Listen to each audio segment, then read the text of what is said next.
Hi, I'm Nicole Parker with your weather forecast. Coming up, we're going to take a look at your November in review. Was it warmer or colder than usual? Also, is there snow on the way? And are some colder temperatures in our forecast?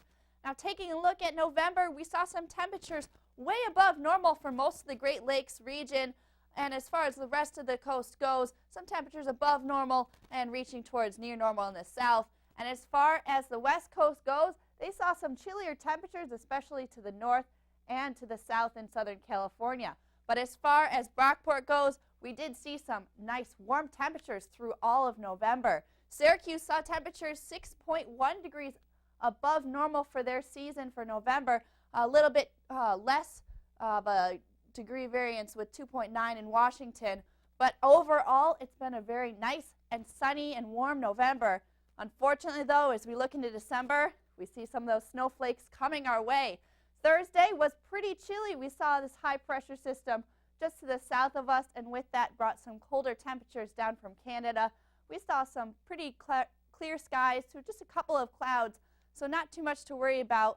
But as we look on into Friday, those cold temperatures are going to be rushing our way. We're going to see temperatures drop down into the 30s as we look towards Friday, and especially Friday night. We've got this low pressure system, not too strong, not too much to worry about as it moves up and towards the coast. But along with that, we could see a couple of flurries and some rain, possibly changing into some snow throughout the day and as we look on towards the evening. Now, taking a look at this weekend, looks to dry up again as this jet stream lifts to the north, and we'll see some temperatures start to nudge up a little bit, but don't get too excited. They're unfortunately not going to stay there a long time. Another low pressure system starts to move towards us with some snow to the north of it as those colder temperatures are further north, and some rain and a couple of chances of thunder showers further to the south. Now, as far as next week goes, we're going to see some colder air start to rush our way from Canada. Areas further to the west are going to see some really chilly temperatures down into the single digits and even lower as we look on into next week. But as far as Brockport goes, any chances of warm weather we saw over the weekend are unfortunately going to be replaced by some colder temperatures as we look on into early next week on Monday and Tuesday. As far as your Friday night out goes, we're going to see a low of 27, a bit colder than normal, so make sure you wear a heavy jacket. But luckily, we don't see any rain in the forecast. We'll see mostly clear skies and a wind from the northwest at 4 to 7 miles per hour.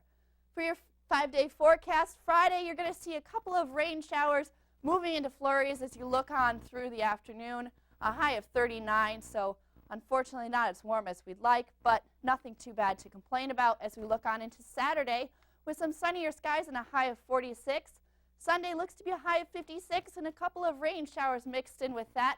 And as far as we go for high temperatures, that's going to be the highest we're going to see for the next couple of days. Monday looks to be a high of 48 and some rain with that. And then Tuesday, temperatures start to dip back down into the 40s and upper 30s. And we might see a couple of rain showers and flurries mixed in with that on Tuesday. For your Brockport weather forecast, I'm student meteorologist Nicole Parker.